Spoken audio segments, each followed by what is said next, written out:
Part of the fun of my Walt Disney World Wayback Machine, a live restaurant review, Top 10 with Tim segment.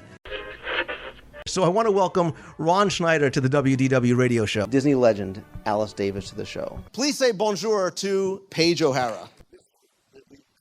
Disney legend Tony Baxter.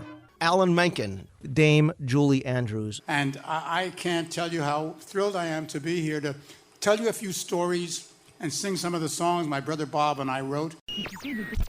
I'm pleased to welcome you to the very first episode of the WDW radio show. This is show number 100, and this is show number 200, and this is show number 300. And here's your song. WDW Radio, your information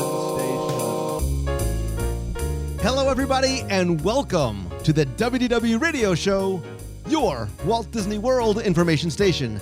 I am your host, Lou Mangello, and this is show number 400 for the week of March 22nd, 2015. I'm here to continue to help you have the best possible Disney vacation experience and bring you a little bit of Disney magic wherever you are with this podcast, videos, blog, live broadcasts, special events, books, audio tours, and more. Whether you're planning your first vacation or you've been hundreds of times and love the details, secrets, stories, interviews, and more, there is something here or on the site over at WDWradio.com for you. And if you want to learn how you can help the show and get even more content, benefits, and rewards like custom Magic Band covers, monthly scavenger hunts, backpacks, shirts, care packages, and more, you can visit WDWradio.com/support to find out how you can be part of WDW Radio Nation. So this week, I invite you, as I have since the very first show back in 2007, to join me and some of our other friends around the table to look back on some of our favorite episodes, memories, and moments as, thanks to you, we all celebrate 400 episodes of WDW Radio. I'll then have the answer to our last Walt Disney World trivia question of the week and pose a new challenge for your chance to win a Disney prize package. Then stay tuned for more announcements and event updates at the end of the show, as well as many of the voicemails you sent in this past week with your thoughts on the past 400 shows.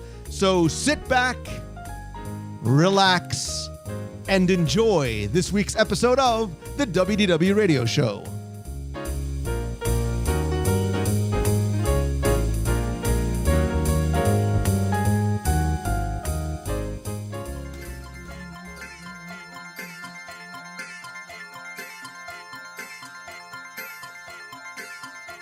I can't believe that we're at 400 shows. That is crazy. I think I did the math right, and that's like 17 days straight of listening. But looking back, WDW began with a 6-minute show, a painful 6-minute show on February 11th, 2007.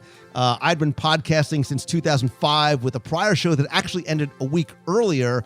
And those 6 minutes took like 6 hours to produce, from recording all the radio tunes that would eventually become sort of the signature intro for the show, to the painful script and the music and figuring out how anybody was going to find all this, but somehow you did, and somehow you kept listening. And thanks to you, this is why we are at show number 400. And over those past 8 years of WDW Radio, I got by with a little help from my friends, and we got to 400 with a lot of help from my friends, and you, the listener, are those friends collectively. But there were also so many people that joined me on the show along the way. And other than that first solo, painful episode, I've been joined by some amazing guests on the past 400 shows, from Disney legends to celebrities, authors, animators, composers, singers, actors, and characters in more ways than one. And many of those people were, or quickly became, my friends. And I thought it only appropriate to have some of those guests and friends be part of that milestone show, which is number 400. Unfortunately, none of them showed up. So instead, I want to welcome some others to this week's roundtable. I'm kidding, of course, because actually all of these people have been on the show in the past, and more importantly, they've become part of my, and collectively our, family, and they are much more than simply friends. And in no particular order, I want to start off by welcoming back to the show Mr., and I use that term loosely, Tony Caggiano. Hey, I'm surprised you chose me first. I feel special. Don't. I was The doing rest it. of us are all slighted now. Glenn just hung up. Well, see, look, you're giving it all away. All right, so second on the insequential list is Ryan P. Wilson Matua. As you know, he is of Main Street Gazette fame. And infamy, I suppose. Little Timmy Bananas Samantha Brown top 10 Foster is in the house. Yay. Wow. Don't sound so excited. This is odd for you, Tim. I don't think you've ever been on a non-top 10. Well, maybe you have. I don't know. Maybe you have. No, I did one of these before, and I'm going to be as useless on this one as I was. Wow. Thanks for selling everybody on 400. I'm there for you, buddy. Thank you. All right, let's go. A blast from the past. We've dug deep into the archives and the Witness Protection Program to find Mr. Glenn Whalen. It is so great to be here. It is great to have you back, my friend. And another person that I met as he crept out from behind the pole, he is Scott Otis. Very proud to be here. How are you? I am honored to have you here, my friend. And a long time listener, pre-WDW Radio, and a member of you are representing, basically, the WDW Radio Nation, Mr. Tony Mendyke. Hey, Lou, thanks for having me. Hi, guys. Dude, it's only been 6 years since you've been on, so it's been a long time. It's been time. And I should also say that I would have loved, of course, to have the lovely, the wonderful, the warm and cuddly Becky Menken on the show. She's taken one for the team and on a cruise, and Christy Visaki also needed to be here as well, but her schedule did not permit. Unfortunately, red carpet premieres and all that kind of stuff was unable to make. But they are here in spirit, and by spirit, their names will probably be brought up along the way in some sort of a laughing context. Me too. People ask me all the time, and look, we're going to sort of maybe recap some of our favorite memories and shows and episodes, which will be basically filling Tim in on everything he's missed in the last 10 years. When people ask me all the time, what is this show about? And I really think the show is about people, right? I've had some amazing opportunities in the past 10 years, but it's about my friends. It's about my extended family. And when I was looking at this list, again, the third stringers, Tony, all of you there's such great stories about how we all met. And Glenn, I tell the story of how we met all the time. I give presentations all the time, and I talk about sort of the importance of offline interactions and engagement with people. And the fact that you didn't kill me the first time we met really is what made this all happen. Because I'm gonna quickly rewind to, this is probably 2007, somewhere around there. Yep. And I was coming down to Walt Disney World, and I got an email from this guy. He said, "Hey, man, I just moved here from Tennessee. I really don't know anybody. If you want to get together and say hi or whatever," I was like, "Yeah." I'd never heard of a meetup before. There was no Twitter or Facebook. And I got my rent-a-car at the airport. I had flown in from New Jersey, and I remember calling my wife, and I'm like, "Listen, I'm going to downtown Disney to meet this guy. All I know is that his name is Glenn, and he's from Tennessee. So if you don't hear from me by midnight, chances are he's killed me, and that's what you need to go and tell the police." And if dinner wasn't so good, I intended on killing you. So it worked out. But yeah, man, that's how it all. I mean, that's really how this started for me in terms of this idea that I was not alone in my basement having this fascination with Disney, and that there were people out there that were very much like-minded and wanted that face-to-face get-together interaction.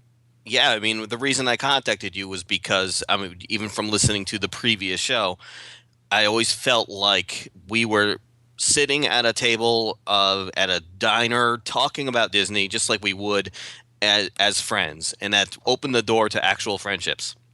Yeah, I mean, you really, meeting you that way and the friendship that came from it. You know, I mean, the people that I was growing up with as a kid that I thought I was going to be friends with forever, the people that I've met because of all this, you guys have become my closest friends. I mean, I'm not talking about all of you on the call, but some of you know who you are. Yeah, Tony. We get it. Glenn's the golden boy, all right? But man, the whole handshake and a hug thing came from you. Like, you not killing me led to all this, and I'm So very thank you, grateful. Glenn. Yes. Thanks, Glenn, for not killing Luke, because we're all getting ready to. So Well, Tim, it's an honor, and I certainly felt the same way. well, thank you, brother. And all right, so Tim Foster, let's talk about how we met, because I will never forget. And for those of you who may remember, there used to be an annual event that took place in Walt Disney World called Mouse Fest, which was sort of this group of online communities getting together, and there were certainly not as many back then as there are now. And there we were in this small room with 11 tables around the perimeter at the Swan or the Dolphin. And there comes little Timmy Foster. Little Timmy Foster. Little Timmy Foster. Didn't know anybody. Never been to Walt Disney World in my life. No, you came up to the table. I had a little DisneyWorldTrivia.com table showing you how old it was. Yep. And you showed me one of the most beautiful things I had ever seen. It was not an endless buffet of sushi. What you showed me was your guide to the magic book, this spiral-bound book that you would put together that blew me. It's Tim, I'm not saying this because you're in the room. I still think it's the most beautiful of the Disney books that's ever been put together. And you're like, yeah, I basically did this by myself in my basement. And I grabbed the book. And Why were we all in the basement? It was true. That's true. Right, because I know that's where we started from. Yeah. And I grabbed the book in one hand, I grabbed your little hand in the other, and I brought you over to my publisher, and I was like, you need to sign this guy right now. They didn't listen to me, of course, but that's okay because it worked out for the best. And dare I say, our friendship sort of grew from that first meeting. The hotels at Langhorne. Whoa! Hey, put this all in context. I don't remember the holding my hand part. Well, it was a figurative. You know, I will tell you that I was going through some old stuff in the garage. I found that very book. I didn't know the original. I didn't know I still had it. Did you? Yeah. And I thought of you. So. And I mean, it's a true story, right? You literally you were spiral binding the books in your basement. No, I didn't. I went down because I just had one and I had no idea what to do or how all you people worked or anything. And somebody said, you need to go to this Mouse Fest and meet people. And I knew your name because there was this cool book I saw in the bookstore. And you were like the only person whose name I knew. So I went up to you. But no, I was just there to meet everybody. And boy, did I meet everybody. And just to be clear, our hotel rendezvous were really... Yeah, explain that. Thanks. I shouldn't have blurted that We out would there. spend like 4 hours in the lobby of the Sheraton because we're like, hey, what do you think about doing a print magazine? When everybody else was getting out of the magazine business, we're like, yeah, we thinking that they're... Because we did it because we were fans of the old Disney magazine, and we sort of felt that void that was left. Yeah. And Celebrations magazine was born, what's that, 6 years ago? Well, issue 41 is the one I'm working on, so what's the math? I can't, come on, man. No, it's more than that. That's, Is it? gosh, 7 years. 7 years? 6, 7 years. Man, crazy. Ryan Wilson, I have no recollection of how we met. So there's how we met, and then there's how we really bonded, which was when the Adventurers Club was closed. Oh, yeah. So how do we meet?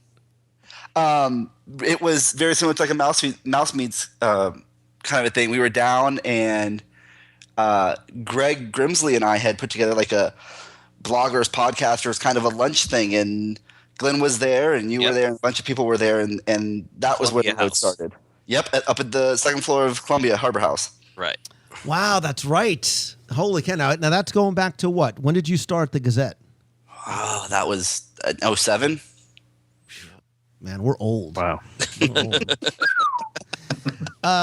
Believe it or not, and I do remember the Adventurers Club story, by the way. Believe it or not, the way I met Tony and the way I met Scott are somewhat similar. Because you both sort of peered out from behind a pole at a meet of the month. No.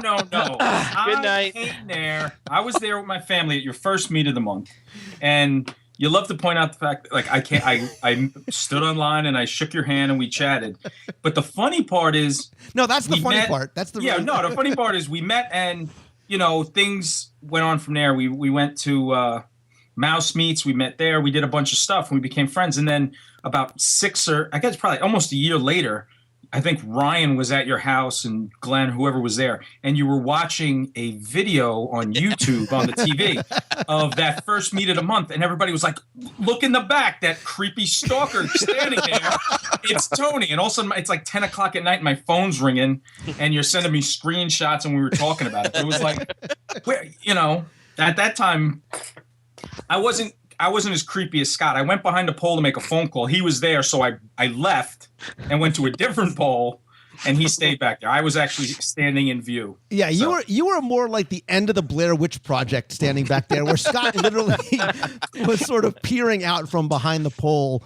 And the way Scott, and you tell me if this is wrong, the way I sort of remember meeting you was when I first started doing live broadcasts from my basement in New Jersey in 2008, whatever it was, 7, 8.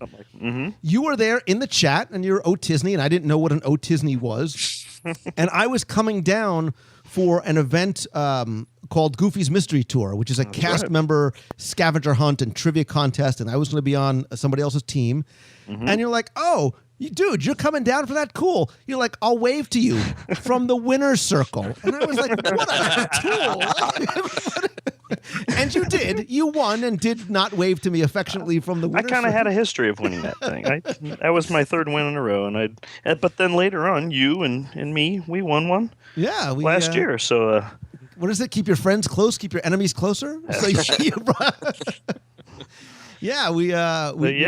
was the next day right after that was your meet of the month, and I decided to go to that, but I didn't really know anybody, so I was in France, and I kind of hung out behind a tree, just kind of observing from a distance, making sure everybody was okay, and it turns out everybody was okay. And somebody said, would you go hug the guy in the corner, because he looks like he needs a friend. So that's right. That was Tim Foster.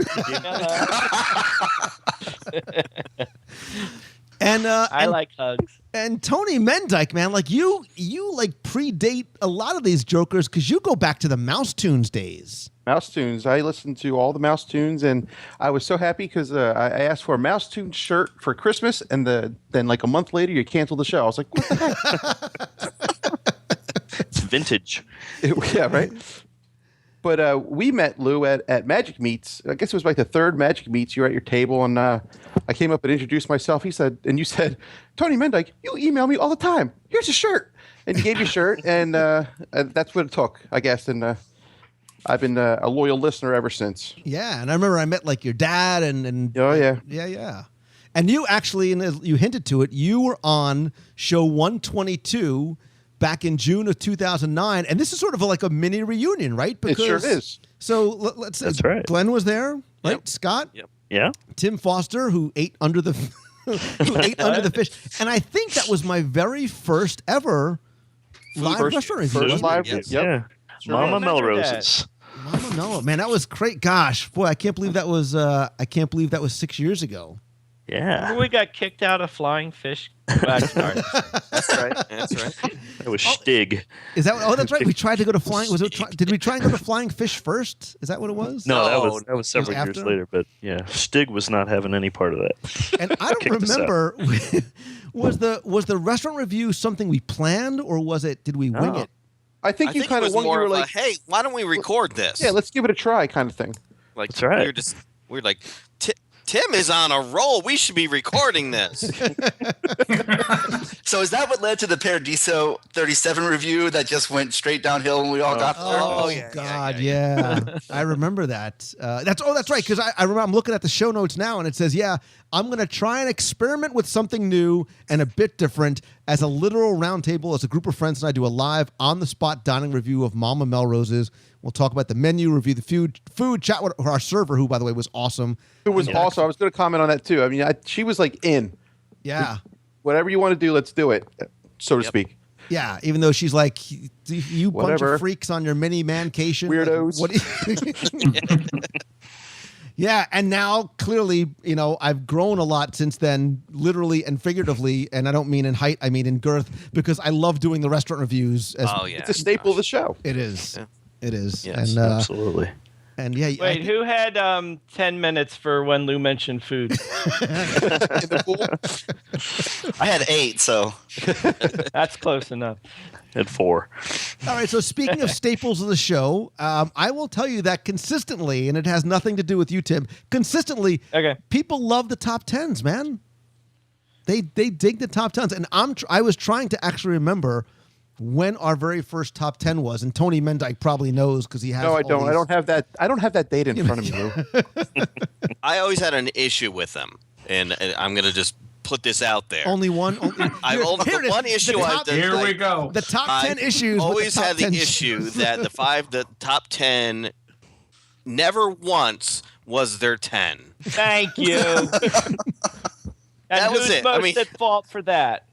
Sometimes it was 20. Sometimes it was 30. Sometimes it was 30. It was never 10. They were more like guidelines. Yes, 10 is more like. I'm over it now, but I had to move away. I mean, I don't think having more than 10 in the top 10s is necessarily a bad thing. It's just it hurts my math brain. If anything, there are actually 10. Just go with me here. Wait, go with me here is copyright and trademark Tim Foster. That is so a Tim Foster-ism right there because... Now, you started that, but I got... Because you kept... And you're more frequently now, you're just totally disagreeing with everything I throw out there. And whether I call them go with me or not, you tag it that way. Well, because we talk about things like... Okay, so one that comes up all the time is we did a top 10 places to get wet in Walt Disney World. And the idea was GTA. Splash Mountain. And you're like, so you told an 11-minute story about how you got wet on like the Haunted Mansion or something. Yeah. It's a small world. Right? Yeah. It was Because of the big drop world. on that. Huge drop. It sneaks up on you. So show number 38 is where you made your debut. Actually, no, I think you debuted on the show earlier, but I think we did a show about your book. You did a show about me, and it was horrible because I was so petrified. Yeah. How would you know? You don't listen to the shows. That's why that's why I vowed I'd never listen to this show. My mom listened to it. She said I was a total train wreck. So, any idea what the very first top 10 show was? wait, hold on. Was it the top 10 smells? No. That came later, and that was in 08. That was show number 75. Creepy. What was it? The top 10 spookiest moments. Oh. And that's actually... I'm having one right now. And that's actually... Do you remember when I way back when, the show actually wasn't like one giant segment? I used to do like news and rumors. We did a top 10 spooky moments. We did a segment on the Headless Horseman. We did emails, like Halloween stuff, a trivia. Like there was like 5 segments in the show. Yeah, Lou, you said at the beginning that there's like 17 days of material. Some of the early shows were about 17 days long. So... Okay, so listen, I do a bit of a long format show, but my feeling is what's the beauty of the medium is that you have a pause and a fast forward button if you choose to use it. So if you have to get out of your car to go to work or your 9-hour train ride is finally over, then you can just pause it and come back to it later on. Absolutely. I do it for the marathon runners, Internet. honestly. I do it so that they have something to listen to during their marathon runs. Nobody's buying that at no one thinks that. Nope, no one's taking it. I don't think anybody complained about how long they were. Yeah, well, at the beginning, people were like, wow, that's a long show. But I think people sort of started to adopt it and understand. So I think some people are like, hey, do a longer show. I think as long as the content is good, I don't try and restrict it. I remember one week that after a long run of long shows, did like a 45-minute show, and I sent you a text. I'm like, everything okay? Show's only 45 minutes this week. Well, and it's funny, speaking about things like that, the show always used to come out on Sunday nights. Like, that was my thing. Like, I had to have the show done by midnight on Sundays. And I used to spend my entire Sunday, like, the family would go out, they would do their things, and I would sort of lock myself in the cave and get the show out. And it needed to be done by midnight. And then sometimes it would start to be like 1 o'clock, and then it would be a few Monday mornings. I'm like, okay, like, nobody lost a limb. If it came out Monday morning, it wasn't a big deal. And for years, I had never missed an episode. I was always so proud. Like, I had never missed. And the first time I ever missed it was the week that my dad died. And I was close. Like, I almost had it out. And I was like, curses. Like, but that sort of, it broke the streak. But quickly, go back to top tens. Tim, I know you don't actually remember any. Do you have a favorite top 10 that we've done, or a memorable top 10 that we've done? No. Yeah, I don't know. Every new one is such a glorious train wreck. They're fabulous. I remember the smells for some reason because you did a great job with it, and I just went for the obvious. And I think that was the start of when I realized you were always going to come in with a totally different set of rules that you hadn't made me aware of. And it's good to be the king. And I know we did what might have been the last one we did. We were doing favorite Disney characters, and you started talking about Dreamfinder, and I thought we were talking about typography and signs and got all messed up. And this is why we don't talk about it ahead of time, because we did one in Liberty Square, right? We did. We did a live one. Yeah, we did a live one. The top 10 things we loved about Liberty Square. Liberty Square, probably. Yeah. I'm trying to the pickle barrel. Let's see. Top 10 sentimental moments. I'm looking through top 10 things that are better at night. Top 10 things that make you cry. We did. I think we did have a top 10 things that made us cry.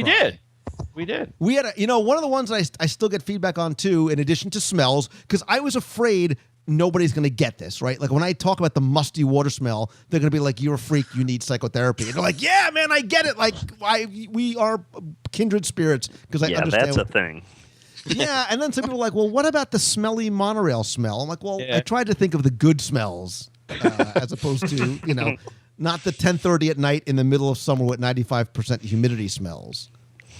Yeah, no, I'm pulling out, like, this apple cinnamon and that Mickey Mouse thing, and the Mickey evergreen, Mouse, and Mickey Mouse You thing. said the Mickey Mouse thing. Tim that Foster, hang ladies and glide gentlemen. thing, and you're going musty water and monorail and the dumpster in the back of Fantasyland. You were all over the place.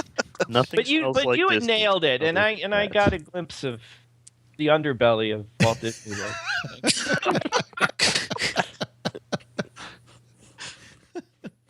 And it's funny because there's a couple of ones that I keep on trying to do, and you're like, I'm just I not can't qualified. do. They're all food because you keep wanting to go food on me, and I only eat at 2 restaurants. And that's the problem. I'm like, Tim, No, top 10 and one places of to get them's Mama breakfast. Melrose, and we already covered that one.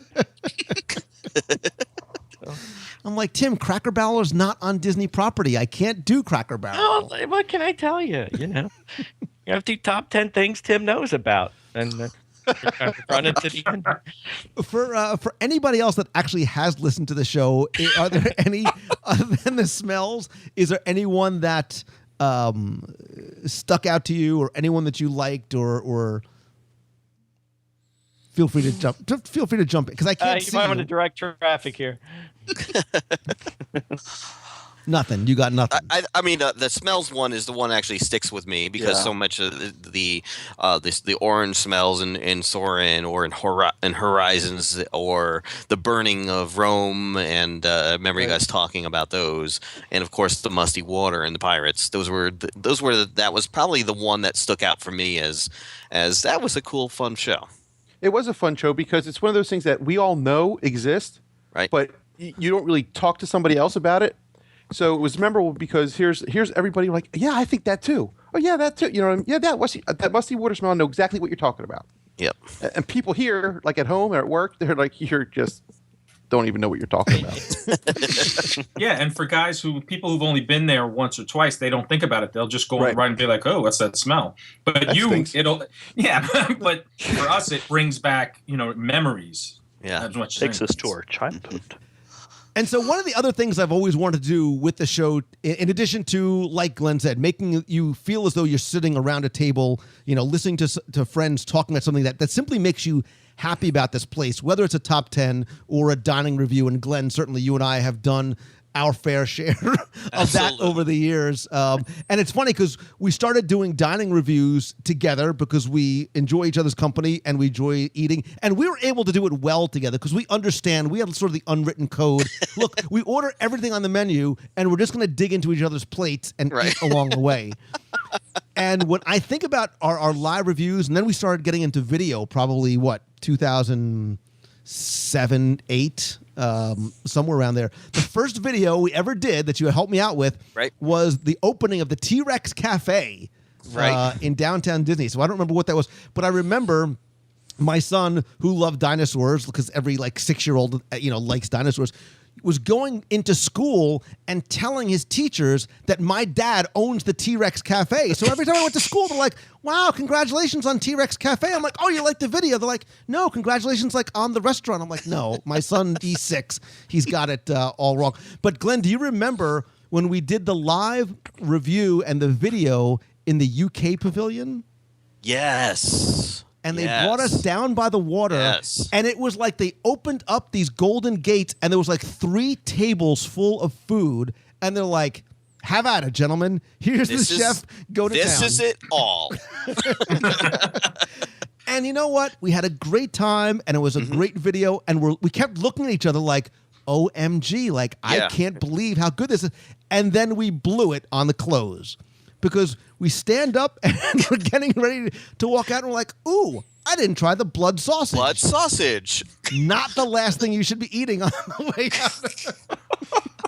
Yep, I do remember that. That was a great. They really did give us. They just put everything on the table and there's 2 of you, we'll double it. And as we were leaving, we grabbed the blood sausage and it was not the taste to finish up on. But that's where the WDW Radio stretchy pants were born. Yes, right. I need one of those. And everybody listens to those and they think how nice it is, but I boycotted that one because I'm getting text messages of Glenn with plates of food in front of empty plates, and I refuse to listen to it because I think somewhere in the interwebs I have 42 really mean-spirited text messages and photos about the dining review in United Kingdom. Okay, so moving on. I just want to point out how hurtful you and Glenn can be. So speaking of being hurtful, because for a while, Tony, I was almost doing it on purpose to you because I will tell you that I still think to this day the most memorable review we ever did is at the restaurant which would quickly jump to the top of my list of favorites, and that's Blue Zoo. Yes. And Scott, you were there, and Scott, you have particular dining idiosyncrasies, we should say. Well, I'll tell you, one good thing about that place is that cheese wasn't really an issue. So that was... But I remember sitting there, and they were the service was exceptional, and our waiter, Joe, was phenomenal. And we kept looking at each other like, "Are you kidding me? Is the food..." I said, we literally almost hugged and cried because the food was that good as it was happening. It was As a listener, phenomenal. I think I was looking for the explicit tag on the from the sounds that you all were making eating this food. And that was a long time ago because you've been rubbing until my past visit in February.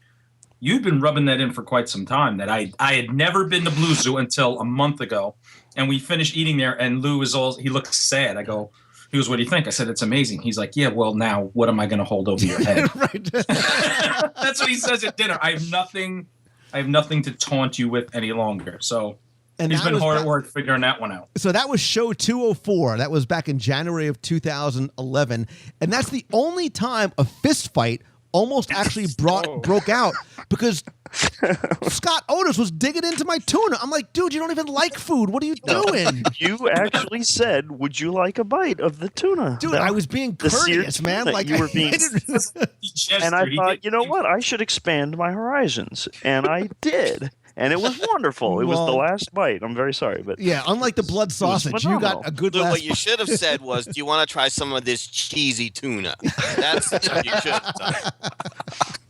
to this day now, but I still eat seared tuna. It's wonderful. I had some last night. Thanks for inviting me. You still owe me tuna.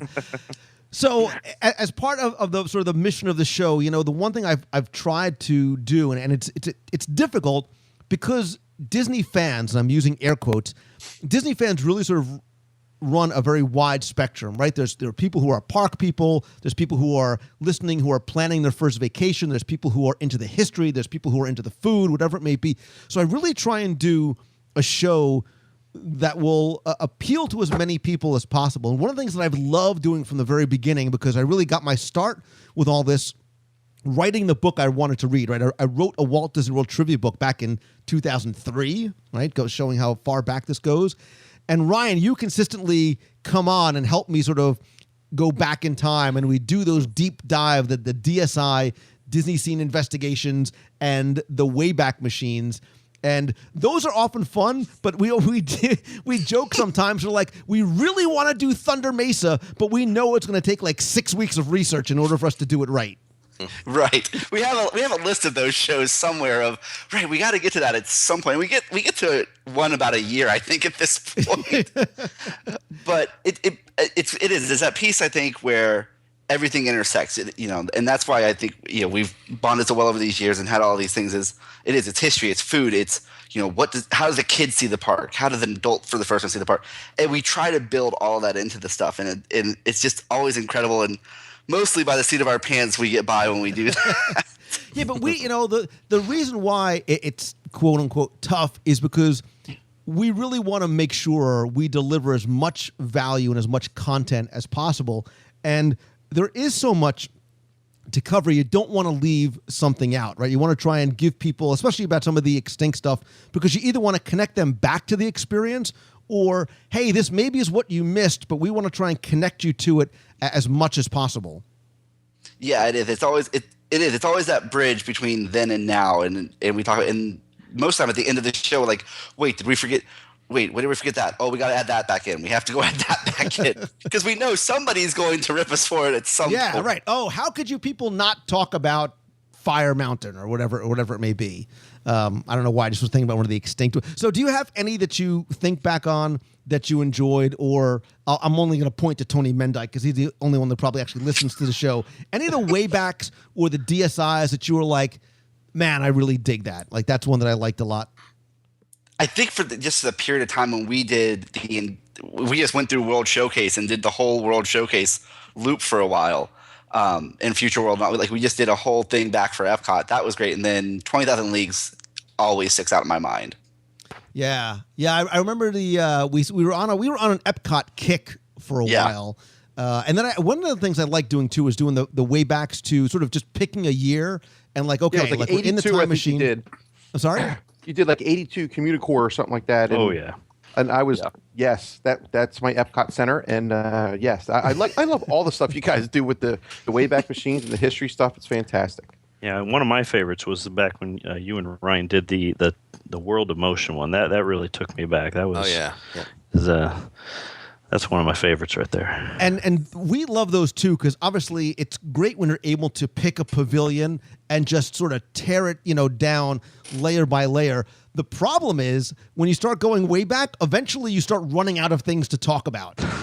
Yeah. And I'm not sure we're going to do a Stitches Supersonic Celebration way back segment on the show. You never know. Unless we really start getting desperate for content. So, well, I'll tell you when what. they get close to like the 70th anniversary, we'll be like, remember back when this happened for 3 weeks? And yeah.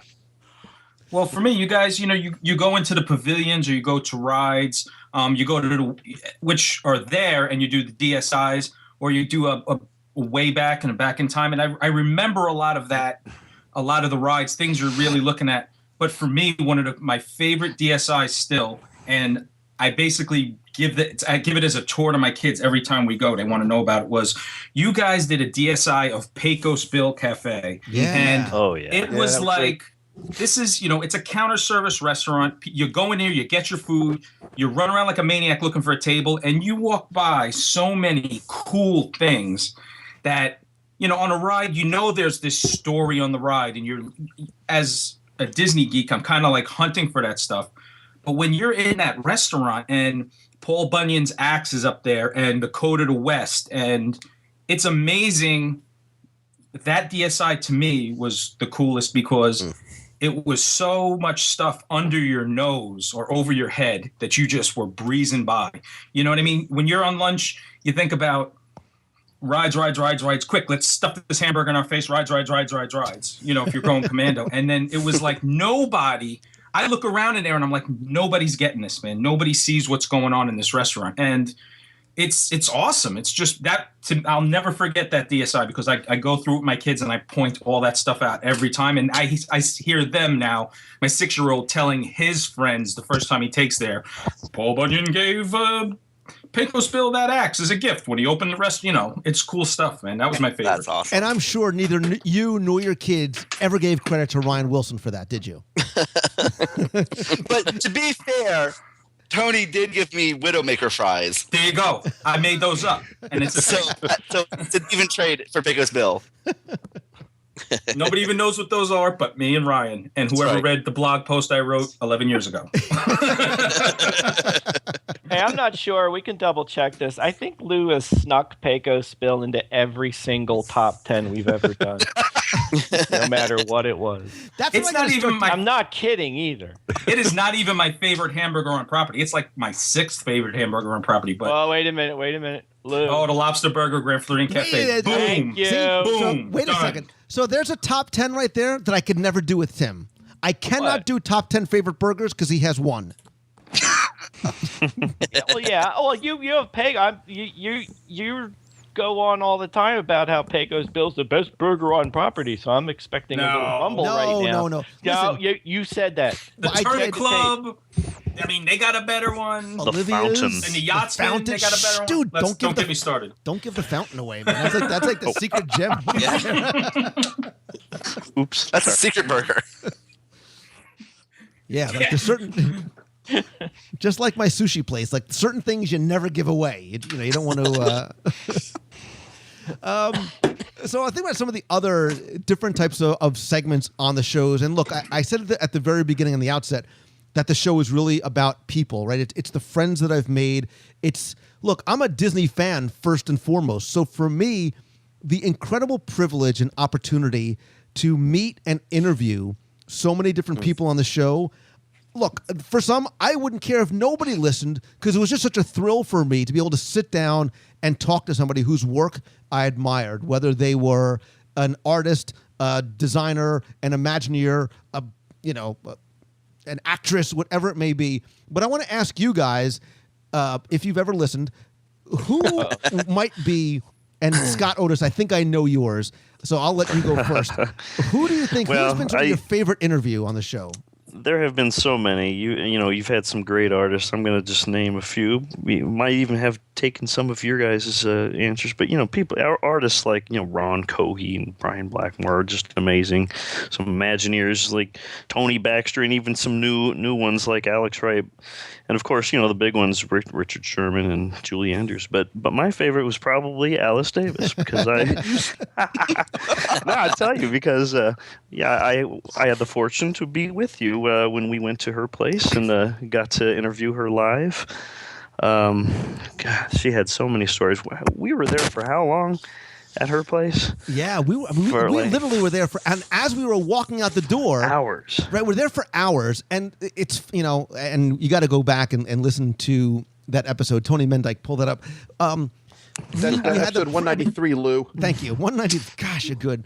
I have to have you on more often.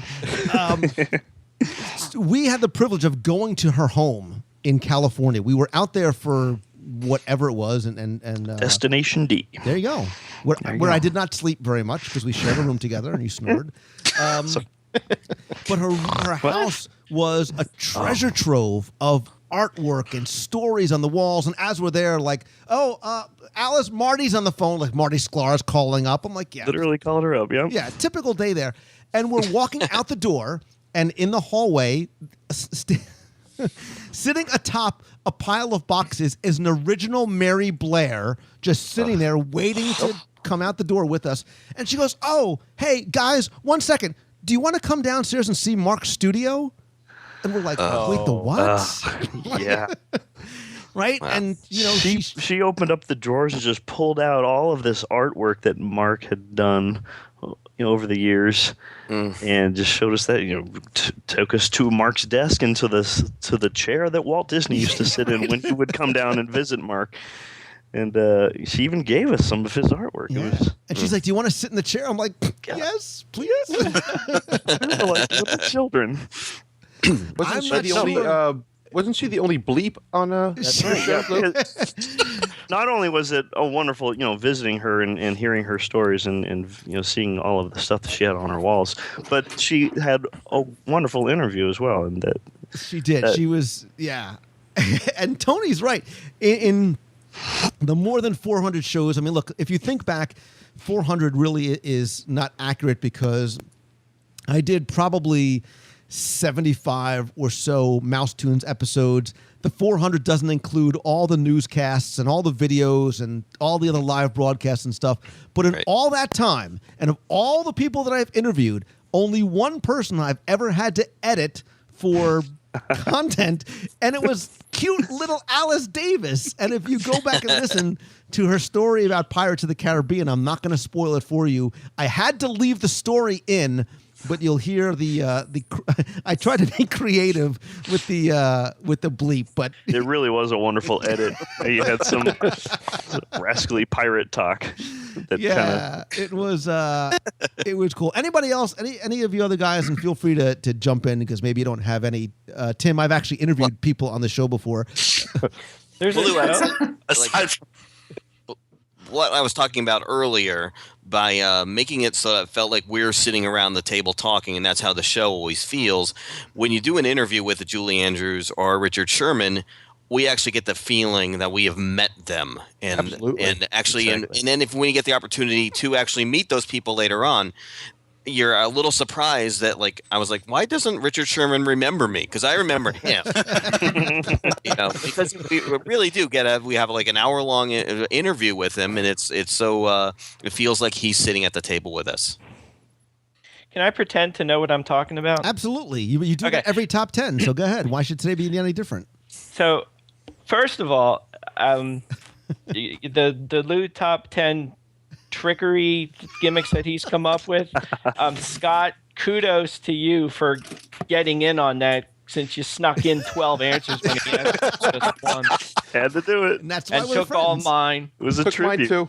All right, not that I maybe technically listened to this show, but the Richard Sherman interview, for me, this personal memory for me, because I remember when you did that, and I remember you talking about when you were going to do it, because I think it was at a Mouse Fest, and you had it in the works, and I remember how excited you were, and I remember going, really? You're talking to him? That's amazing. I think that's when it kind of connected the dots of connecting all of us and then the people that listen to the show through them to all the legendary people at Disney and making it kind of real. So that's I just remember that moment, how cool because that was that like probably your first big interview, I think. Yeah. Is that right? Yeah, I mean, that was back in 2008. It was August of 2008 on show 80. Tony, I beat you to the punch. That for me was huge, right? Because I knew who Richard Sherman was, and he wasn't. It's not one of those names that maybe everybody. And again, we're talking 7 years ago, so he wasn't as visible as he was back then. But for me, he was the guy that wrote the soundtrack to my childhood, right? Mary Poppins and all that. So I wanted to interview him, and people were like, "How did you get Richard Sherman?" And I'm like, listen, I really get. I basically just found his phone number and I called him on the phone and talked to his wife for 45 minutes and got friendly. And as I'm interviewing him, I'm saying to myself, like, I can't believe this. Like, I can't believe this guy is taking the time to talk to me. And you're right. He's so genuine and he's such a nice guy. Like, I'm honored to be able to say, like, I'm friends with him now. Like, you know, and he came on the cruise and it's just, Oh, sorry. Good. I was just saying that's when it changed for me. Like, I listened to the interview and I really enjoyed it. We went on the cruise with him and I went back and listened to it and I loved it because, you know, we're on the cruise and you meet him and he's just such a down to earth guy. One night, my son is just running over to him and he's sitting on his lap. He's telling him stories. And I remember his wife comes up and says, "Oh, Tony, if it's okay, Dick and I are going to take the boys to the show with us." And I was like, "Yeah, we're cool." Like, I was freaking out, you know? And I'm sitting here in my office and there's a photo of him sitting with my kids on the lap and everybody's smiling and he's hugging them. And he was just, after I met him and I was lucky enough to get to know him and spend some time with him, I went back and that's my favorite interview now because of that, knowing him. Right. And it was just, I don't know, it all came around and became something more after the fact for me. I will quickly share a story because very recently, like in the last few nights, I just happened to be sitting down with my kids and we were talking, and I don't know why I was getting very reflectful. And I said to my kids, and I think you should ask your kids this because it was amazing what they said. I said, "What's your favorite memory?" Now, mind you, my kids right now as we're recording are 9 and my daughter's 11 going on 35. I said, "What's your favorite memory?" I said, "If you close your eyes, and what's your happiest memory, your most favorite memory ever?" And my daughter got me choked up because she said, "When we were on the cruise and Richard Sherman sang Happy Birthday to me." And I was like, Yahtzee. Like when that happened, I hugged her. That was awesome. And I whispered in her, because Richard and his wife came to our cabin and we had a little sort of birthday party for my daughter as a surprise. And he sang Happy Birthday and I hugged her and I whispered in her ear, "Don't you ever forget this moment." So when she's 17, I'm like, "You better remember." And she said Richard Sherman singing me Happy Birthday was her most profound memory at this point. And quick side story, I asked my son the same question and I was waiting for him to be like, "Oh, I don't know, the day I got my Lego set." He's like, "You know, Dad," and I'm going to get choked up.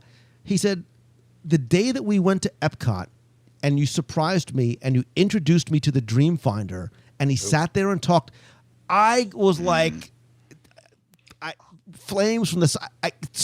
I'm speechless. Like, he said that meant so much to me that I was able to sit there and talk to the Dreamfinder." Cool. That's awesome because that being there when you could see the look on her face when he sang Happy Birthday to her. And that day was one of my most profound Disney memories when Dylan was telling him how much he loved Steppy Time, as he calls it, Steppin' Time. And Dylan says, "We listen to it 10 times a day." And Elizabeth smacks him, cracks him in the shoulder, and says, "Dick, apologize to Tony right now. That's just not fair to anyone." And the man apologized to me and gave me a hug because I had to listen to Steppin' Time 10 times a day at that point.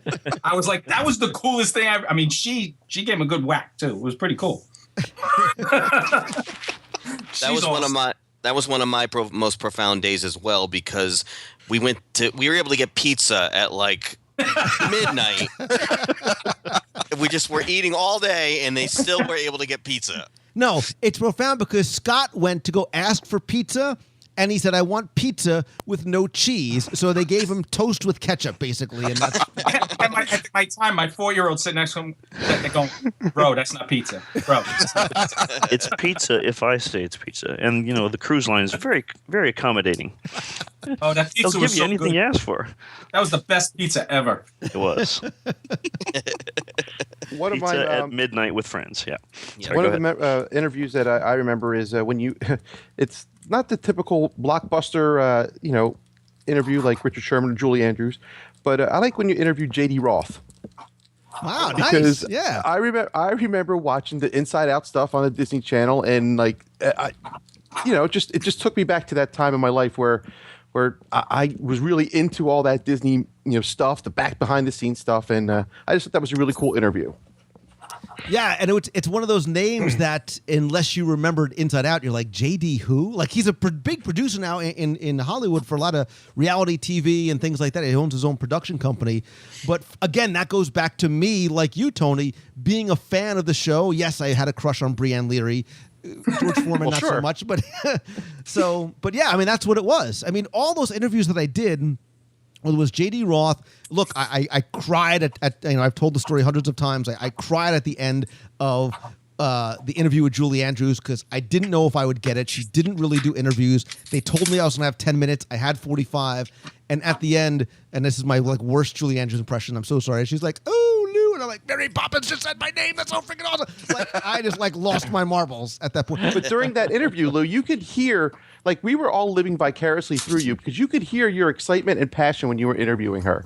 Yeah. That was really more, good. That was thank you, but that was more nerves because I had 9 recorders going at the same time just in case my computer crashed.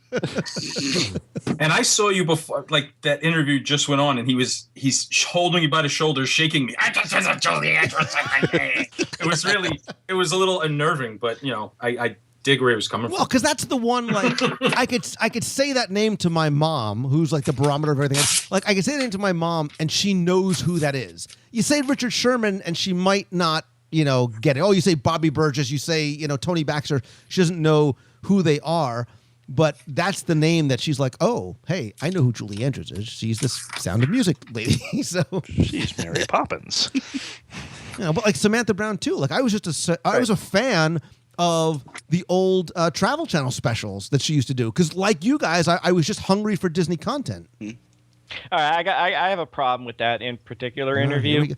Is it? What is this? Is this like Festivus? This is not you air your grievances at show 400. Because this is about you. This isn't about me. I understand that, but you have bestowed so many nicknames upon me. I still to this day don't know why you call me Samantha Brown. So I really object to that interview, and you did it at the start of this show, lest you forget, and I still don't understand. I need to go back. I know why. Because I said when you think of top 10s, you probably think of Samantha. That's what it was. Because she used to do a top 10 whatever's at Walt Disney World. I said you probably think of top 10, but instead I only. Have Tim Foster. It's you're expecting this, but you're getting this instead. So. Right. Probably the old bait and switch, Tim. Yeah, I got you. Lou, you interview Julie Andrews and Richard Sherman, but I think Scott brought up a good point when he mentioned Ron Cohey, where we got to spend time with people that we know their work or we see it and we never took the time to find out who's made that. And by putting a voice to that or putting a persona to that is very valuable to all us fans. Yeah, and thank you. And look, I think it's wonderful that we are able to, like you said, put names and voices to the work that they are unable to sign, right? They don't get to sign their work, whether it's a pin or a mural or an attraction or whatever it is. And I love hearing the stories, right? And again, it's about people. It's about them telling their stories. It's about their journey, how they got. And look, if Brian Blackmore's story or Ron's story or Alex's story inspires one artist or one kid or whatever to try and become an artist or an Imagineer, then that's, an additional benefit of it as well. And I love hearing, to hear inside the minds of a guy like, Steve Kirk when he's talking about Dreamfinder and Journey to Imagination and things like that. That's fascinating to me. Because we don't ever get to hear those stories and be able to. It's one thing to read about it somewhere, to hear it in their own words, and like you said, Glenn, to hear passion in somebody's voice, to hear George McGinnis talk about Space Mountain. Come on, man. Yeah, I was gonna say George McGinnis was the one I was thinking of, and because he means so much to all the attractions that we've loved and that we've grown up with. And for me, he's been a personal hero forever, and to hear that interview and to get to see that develop and then to jump off and use that as a springboard when I talked to him years later for some stuff, it's just incredible. Yeah, I mean, even somebody a Ron Schneider, who was the original Dreamfinder, most people probably didn't know his name, but to hear his stories Yes. about being this character that has such a following. so fascinating how the backstory of all that. Yeah, and you look, he's a guy that you hear the love and the passion in his voice as he talks about. That wasn't a job for him, right? That was a lot more than just a role for him. Correct. I agree. So, but thinking back over 400 shows and 8 years, like I said, I said on show number 1 that there would be a lot of growing pains and there'd be a lot of changes, right? So we went from old DisneyWorldTrivia.com website to a name change and a logo tweak and God knows how many different versions of. That's a nice logo. That's right. Tim Foster, by the way, designed after many painstaking emails back and forth. You came up with the WDW Radio logo. Nice. And you came up with a cover for Celebrations that you did in crayon that it hasn't been released yet.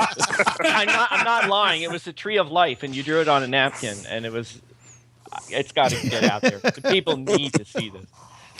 You could put that in the Celebrations Anniversary 10-year edition or something like that. So yeah. But yeah, the site has sort of grown to more than just the podcast, right? The articles turn into blogs and the discussion forums and all those things. And there's so much more interaction and feedback and videos and events. It goes back to people. I remember the first time, for example, everything I was always frustrated because everything I do or did was really a push conversation, right? I was pushing out content on a blog. I was pushing out content on the podcast. And yes, I might get an email or a voicemail in return, but I didn't have that two-way conversation. And I will never forget the night I did my very first live broadcast via Ustream that Scott was in from my basement. Yep. And I told my wife, I'm like, listen, I'm just going to try this new thing out. I don't know if it's going to even work. Like 10 people are going to show up. I'll be done in like 10 minutes and I'll be upstairs. 6 hours later, she came down. She's like, what are you doing, you freak? I'm like, I don't know. Like, she's like, who are you talking to? I'm like, I'm talking to myself. And she's like, dude, you've been talking to yourself for 6 hours? Like, there's places for people like you.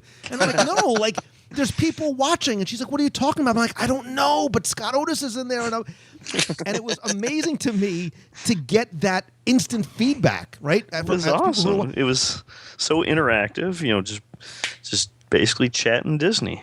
But I have a favorite live stream show. I think we all do.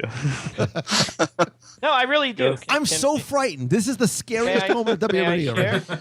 Please. No, and this is actually a thinly veiled kudos to you and the lengths you go to bring the Disney magic to everyone. And hooray to you. Because there's one show you did. I'm correct me if I'm getting the story wrong, because I think this is what you told me. Your power had gone out. And that's right. You were off. Does that mean the show's canceled? Absolutely not. You bundled everything up. I think you went to Dunkin' Donuts. Dunkin' Donuts, that's right. And you set it up, and you did the thing. And I remember somebody sent me a text, get on there, lose on. And it took like 12 screens for you to realize I was actually in there somewhere. But my favorite part was when you paused everybody and you said, well, carry on. I'm going to get a coffee or something. And you walked away, and we all got the pleasure of watching an old couple enjoying coffee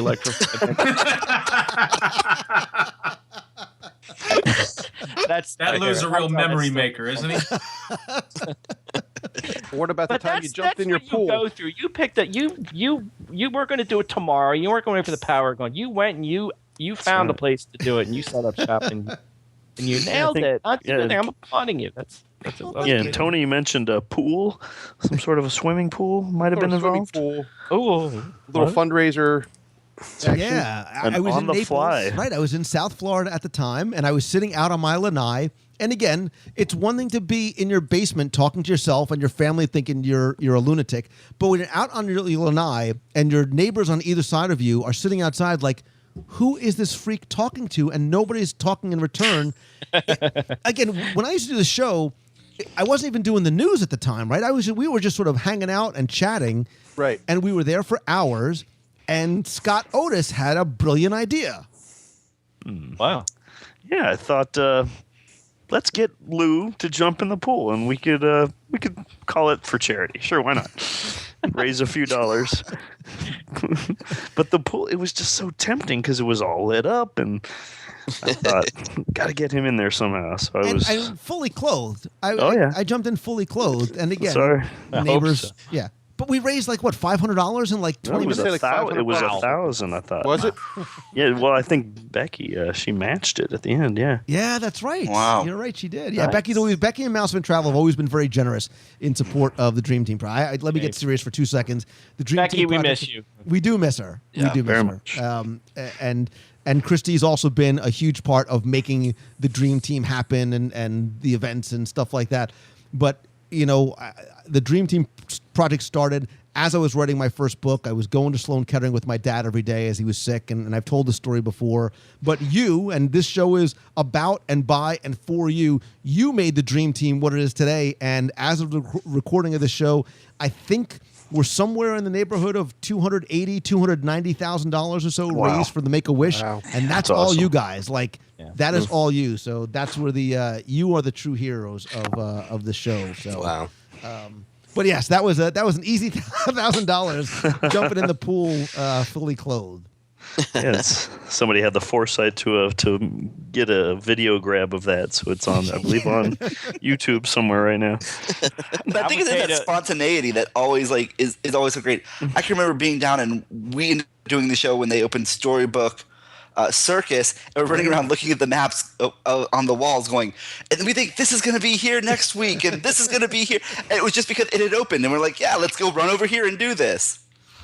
Yeah, and I mean that's the beauty is being able to do that, and look at the advances of technology, even since I started in 2003, have afforded me the opportunity to do that. Look, broadcasting from my basement turned into again, like WDW Radio Family and WDW Radio Nation. You guys created the box people. I said I don't know if I said it either at a Magic Meets or I said it at an expo, and I was like, yeah, you guys are sort of in the, because I used to walk around broadcasting from my laptop, and I had a 3G card sticking out of the side.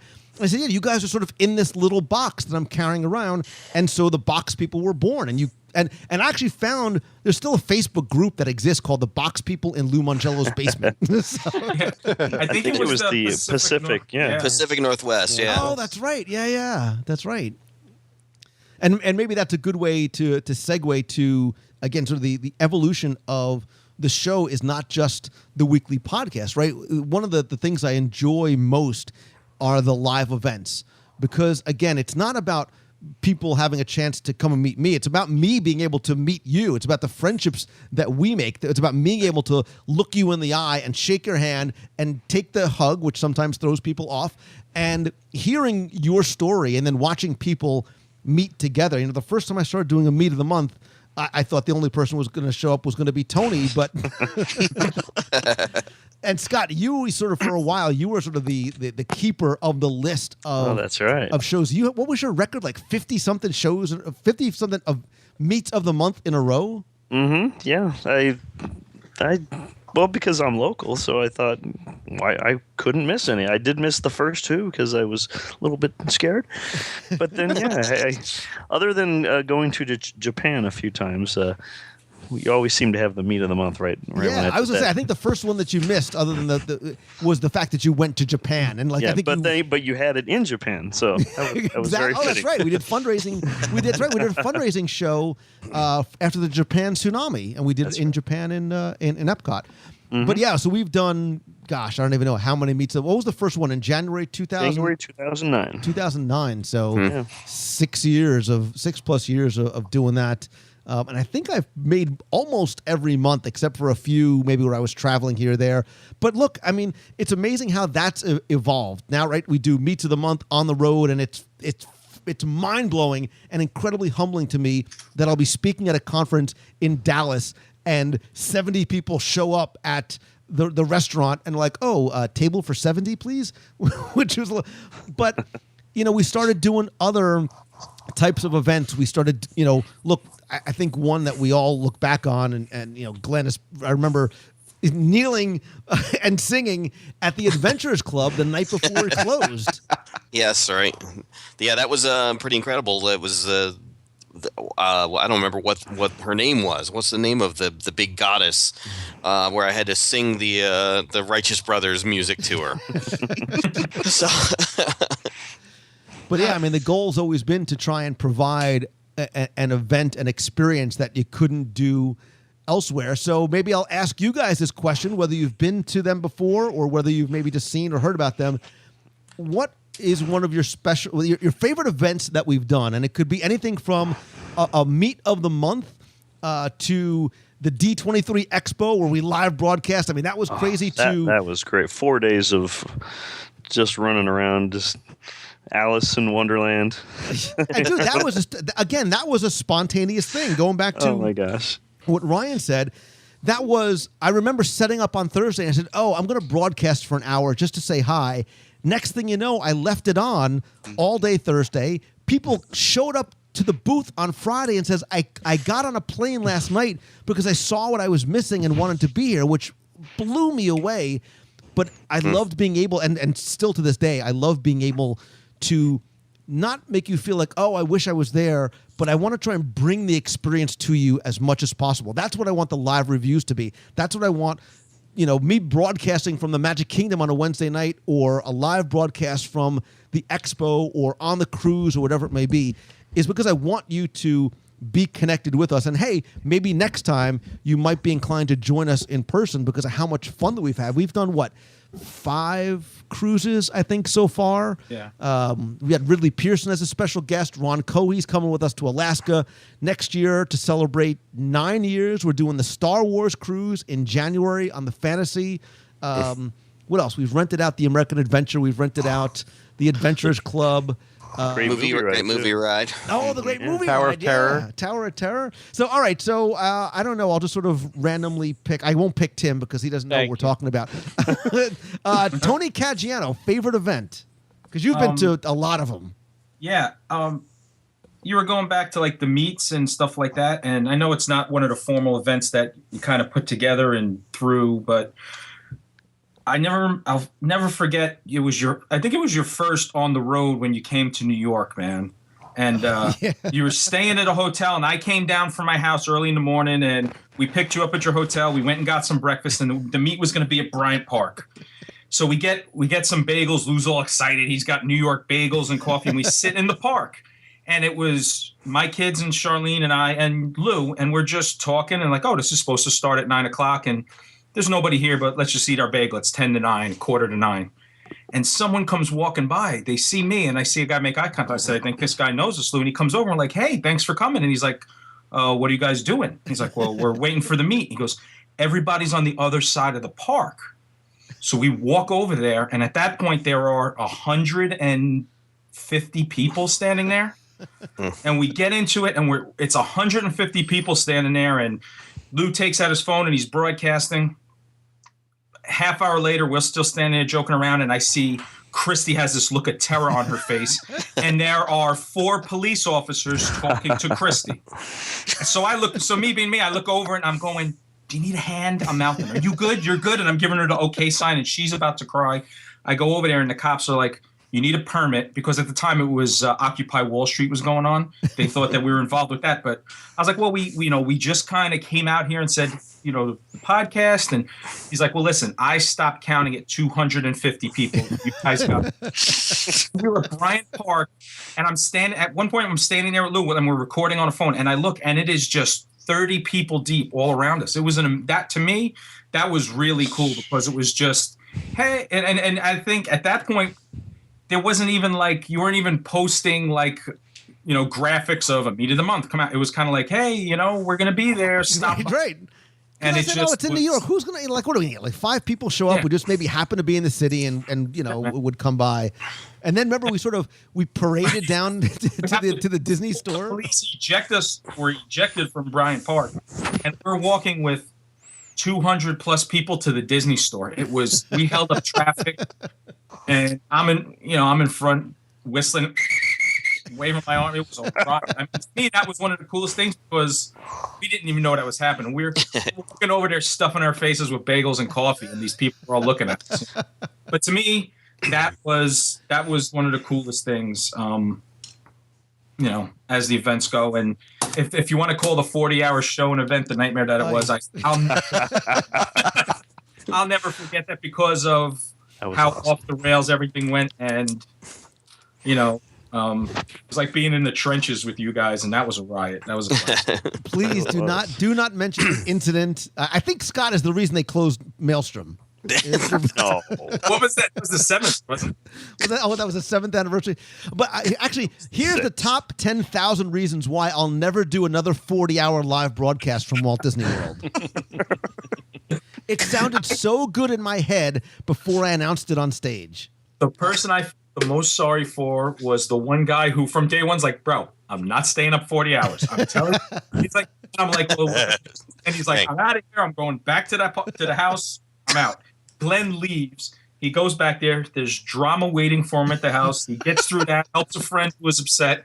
We come rolling in, and Lou and I pass out for an hour. And Glenn is like, the only guy who wasn't going to stay up 40 hours he's the guy who stayed up 40 hours straight. So, Glenn Whaley on taking the baton, and brother turned on the show at like 3 a.m. and it was Glenn talking into the camera with me snoring over his shoulder, and he was poking me with a stick. Like that was it was you, me, and Jeremy. Yeah, that was a riot. Like at 3 a.m. Oh yeah, we were sleeping in the Avatar room. The Avatar room. We had rented a vacation home that had a giant theater in it. And we're like, like after the show's over, we're going to watch Avatar on the giant, 100-inch projections. But that was something. That was something. Oh, my goodness. The other event that I think is worth mentioning was the American Adventure event. What was so unique about it was that it was a unique show that was created. We had Disney put together a show that nobody else had ever done or ever seen. And I think that was just like the whole time I was watching going, I cannot believe this is happening. This is really created just for this moment. And that was something that I'm always amazed by. And I remember how that came to be because we were in a meeting with the Disney event group, the entertainment group, and the entertainment people were in there, and we're talking, we're sort of throwing ideas around, and they're bouncing stuff off the wall. And I said, look, one of the things that people still talk about 4 or 5 years later, whatever it is, was the Adventurers Club event. And we watched as the entertainment people looked at each other and smiled. I said, what was that? I saw that. Look, what do you Yeah, what do you they were like, ooh, and like something, and we're like, we looked at each other, Lou, and I think we both had our iPads out, and he goes, something just happened on my iPad. He texted me, they're freaking out. What are they doing? Like, because they visually got excited and like chatting amongst themselves, and Lou and I are sitting there, looked like we're taking notes, and we're texting each other because something was in the air. You knew that was something. They wanted to sort of keep that idea alive, and they just hadn't sort of found the right fit for this concept that they were coming up with. And from what I understand, I don't think that's been repeated anywhere. Right? Yeah, that was amazing. We sort of called it sort of the American Adventurers Club. But what was it? The Pasha, right? The preservation, the preservation of the secret society of historical American adventurers. But even they scripted it, and it was improv. But they had contacted me and asked me questions about Lou and Glenn, and they obviously contacted either you, Lou, or Becky, or whoever, and they like rolled us all into the show. Like they knew that they were going to drag us up there and ask they knew personal things about, some of the guys from the show. And that was a riot, man. Well, listen, as long as you're talking about you and Glenn and getting together, I guess it was the first cruise when we were finishing up and they're like, oh, wait, there's one more thing. And my wife walks up to the podium with a script. And I said, the only thing that could be worse is Tony coming out with a clicker, and Tony came out with a clicker. Comes out with the clicker. Because I knew nothing about the roast of Lou Mangello. Your wife, that was Deanna's brainchild, and she was so, I can't express to you. Glenn will tell you how excited she was. Like I think at the time you were still living in Naples too, because you were driving back and forth maybe. Were you living in Naples then or no? I think. Anyway. Yeah. Yeah. So you were on the road coming back. I texted you to see where you were, and we're doing like, I never forget when Glenn finally sent me the video, and I called Deanna, and we both pressed play on YouTube, the secret YouTube link, and we watched it at the same time. And we were crying. It's 2:00 in the morning. And I woke my whole house up. We were laughing so hard. Glenn just killed it. And Deanna says, how's the thing how's your stuff coming along? I said, I'm done. I just finished it tonight, and I have to start over because I can't do anything. I have nothing now compared to like what Glenn did. It was unbelievable. We had a good time making that. Yeah, Scott was our 1984 Cheryl Teagues was very helpful in the making of that. But yeah, that was a blast. Yeah, I mean, it was great fun making that, but we really wish we could have been out with you at that point. And what year was that? I'm trying to remember. Was that? Golly. Was it 2010? Was that 11? 2011? 2011, yep. Yeah. So I don't think I've actually done it. And I know people in the box ask, and I think what I'll do is I'll post it in the show notes for show number 400. I'm going to post Glenn's video. And if I can find it, amazing. I will post the roast in the show notes. You know, it's funny you say that, Lou. Oh boy. Because I had written down here post the roast. Because as someone who could not be there, I remember there was a Twitter hashtag going around, hashtag post the roast. And I still haven't seen this video, so I'm anxious. I'm going to hold you to it, sir. It's amazing.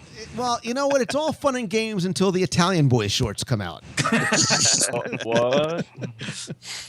Oh, all of a sudden, Tim Foster's ears just perked now up. I'm interested. Wait, there's Italian Boy short? Yeah. Yeah, I thank my brother for doing that for me. That was really nice of him to dig into the archives and find some really flattering pictures of me. I got better. I've been saving some, so I got that, bro. I'm still looking some for that I a didn't cover think was shot for the next issue. Yeah, some of them I looked at, I'm like, oh, this is just wrong. This is bad. But now our relationship's gotten to the point now where I'll just do it, bro. What restaurant will it take for you to not to post? I got a couple for you too, Tony. We'll get you that. Yeah, Can we roast Lou now? Just a mini. Isn't this is this sort of like a mini? Is this a mini roast? Yep. So, man, good times. Good times. Yeah, it has been an incredible journey. One that I never would have predicted. If you would have said to me 10 years ago when I had this idea or more than 10 years ago, this idea for writing a little trivia book about Walt Disney World, that this is what it would end up being, and I would leave my career as an attorney that I went to school for so many years, and the IT business that I had built, and the house I thought I was going to live in forever, and everything, my family, my friends behind in New Jersey, to sort of follow this dream of sharing my passion for Disney in so many other ways, that this is where it would end up. I would have told you, as many of my friends did back then, that you were a crazy person. But it has. I could reminisce with you guys all night and think back on the laughs and the jokes and some of the great times and the great memories, and again, going back to the Dream Team, the difference that all this has made in a seriously impactful way on the lives of people that really need it. Rather than me sort of try and pepper you with obscure questions, if there's anything that you want to share, whether it's a memory, a question, a story, a request, whatever it may be, this is your opportunity to do it. Tim, I'll save you for later because I know you need time to prepare. Ryan P. Wilson. What are you picking? Boy, I have been to the Magic Kingdom Once. Yeah. Ryan Wilson, my friend from the Main Street Gazette. Oh, for me, it always comes back down to the relationships and the memories I have of, all the people here, whether it's Glenn and I, in Germany one night, narrating Illuminations for our family, or the way Tony and I met. They're out of their minds. You have to take this to the next level. You guys have to take this to the next level. I'll be in touch. Or the way Tony and I met the night before we actually ever met at Wishes. I met Scott and Xana the same day, That's 3 right. hours apart. There's just so many memories. When I ran away from home to to Lou's house, and the adventure that week turned into. It's the people and it's the memories, and it's what makes it all worth it every single day. What about you, Tony Mendyke? Well, one of the memories I have is you alluded to it a little bit earlier, is the first D23 live broadcast being in the box. I remember you either emailing me, tweeting me, or texting me or something, say, hey, can we try something? And it must have been the day you were setting up or whatever. And I was like, yeah, I could see you. Okay. And then for the next 4 days, I didn't get much work done. So I'm glad I have a private office. So I didn't get much work done, like I said. But, it's just the high quality product that you produce with all of the people who help you is as a representative of the nation, we thank you. Well, thank you, man. And I appreciate you. Look, you've been a good friend and supporter for a long time. And I don't mean just as part of WDW Nation. I just mean in general. So thank you. What about you, Mr. Caggiano? It sounds sappy. I'm going to get a little sappy on it, but I emailed you the other day and I said, at your first meeting, people, when they meet you and I and we talk, everybody thinks you knew me from New Jersey or we knew each other way back. But, we met, I listened to Mouse Tunes, you switched over, I started listening to WDW Radio, and I saw you were doing that first meet in a month, and I went there. And you like to joke around how first time we met, I stood in line to meet you. But when I stood in that line, I had no idea that I was about to shake hands with somebody who was going to become one of my very best, most beloved friends in my life. You and I we've been friends through good times. We've had some tough times, and, we still were there for each other. And, not to get too sappy on it, but this is all I said. If all this went away tomorrow, you and I are still going to be friends, and we could go to the Magic Kingdom maybe without having to worry about taking pictures or looking at it and getting what else can we put on the show. But, yeah, man, just thanks for having me on the show, and thanks for becoming one of my best friends, man. I love you and all these guys here. Your family is my family. Our wives talk constantly, which is a problem. Which is a problem. Yes. No, but see, that's really it, man. It sounds, I don't want to get all corny and sappy on your show, but that's how I feel. I mean, congratulations on this, bro. This is amazing, and thanks for letting me be part of it and being friends, man. Wow. I never expected that from Tony Caggiano. Tony Mendyke, maybe, not Caggiano. I'm deeper than my persona. And all of our wives are probably talking about us right now behind our backs. So yeah, see, Ryan was smart. He kept Aileen out of the mix as much as possible. I think he changed her phone number so they could stop talking. No, she is. She's just really quiet about it. And then I hear things later. I'm like, wait, what happened? Yeah, like when we were having a nice vacation at staying at Lou's house, and the vacation. Ryan and Aileen just decided, yeah. The Wilsons decided they were going to squat, and they refused to leave. Yep. That whole picture, and the girls all went out. But that's it, man. Those are the memories. Not to take anything away from the show and the people. I don't want to have this be like, oh, we're just talking about inside stories. But that's really what you put out there, man. Yep. I started off listening to your show, and we became friends, and that's it, man. It's the family that you've grown here with your show, I think. And yeah. I love when I go to one of your meets and I'm hugging people that I've never met or we met online and they're coming up talking. It's a blast, man. The whole thing. It's just, thanks for letting me be part of this trip. No, thank you, man. Listen, I say that we're friends whether we've met you or not. That's not a line, man. That's not nonsense, because I mean it. Because I know that if you're taking the time, look, if you're investing your time, which is your most valuable commodity, then we are friends, because I'm grateful for that. And I know that we've got something in common. And, I am grateful for all the friendships on every single level. So, all right, Timmy Foster, I'm going to put you on the spot, man. All right, go with me here, people. I'm not going to give you a memory. I'm not going to give you a question.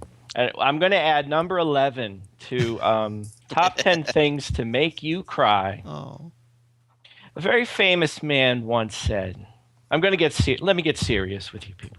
A famous man once said it all started with a mouse.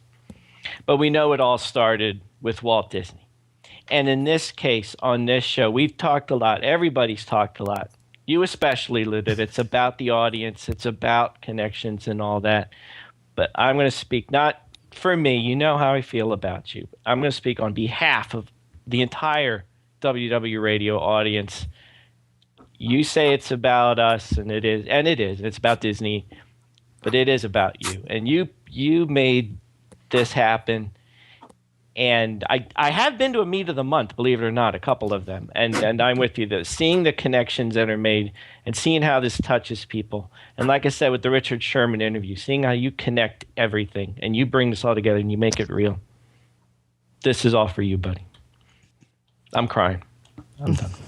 So. Just drop the And I mic think it walk goes. off stage, man. There's the. I wish you would call me a friend too, but I.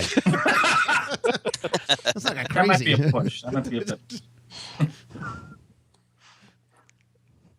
Go ahead, Ryan. You're Would I leave you all speechless? or- Yeah, you just like. We've all been there for the moments when, and I can remember we had a discussion about this one. You know, when you got your voice was recognized in a park somewhere. We were in line at the Boulangerie Patisserie, and somebody recognized your voice, and I looked and I was like, you know, and you were so genuine. You carried on the conversation with them. It was like, you know, you knew them from way back when. And I looked at you. I think, do you ever get used to it? And you're like, you know, I never get used to it. It's always a new experience. And it's always a wonderful experience. And you shine with that every single time, you know, no matter what the interaction is.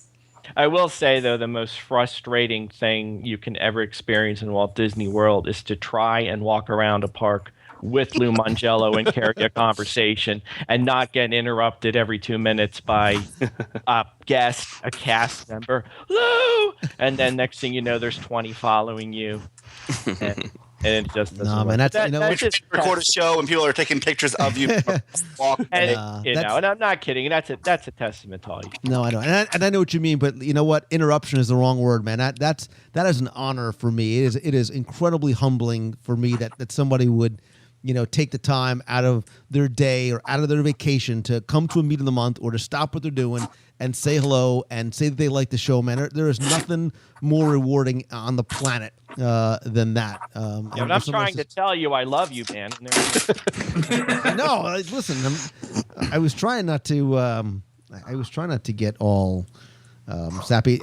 I think we weren't going to get through the show. I know. Scott Otis. That yes. Yeah, absolutely. Golly, in addition to all of the wonderful content via the show and, you know, all of the meets of the month and all the live shows, the anniversary shows were amazing. All those events we did at D23 Expo and Destination D, and heck, even just going to a Ridley Pearson book signing and just talking to the people waiting hours in line. But yeah, as the others said, it really is relationships, all of the great friends that I've met over the years. Heck, even through all of this, I kind of find myself a girl. As you all know, yeah. Heck, I'm even getting married later this year to her. And At Pecos Hills Cafe, right? You're getting yeah. Ryan mentioned it that one day. The day I met Ryan, we had gone out into the park, just hanging out. Little did I know that earlier that same day he had also gone out, hung out at Epcot, I think, with Susanna. And No, it was Consor's Island. We were okay. Consort Island. Oh, wow. So we were actually both in the same park. Yep. But yeah, and look at us now. But no, seriously, just all of you guys are just really my best friends, and it's just been phenomenal. Quite a ride.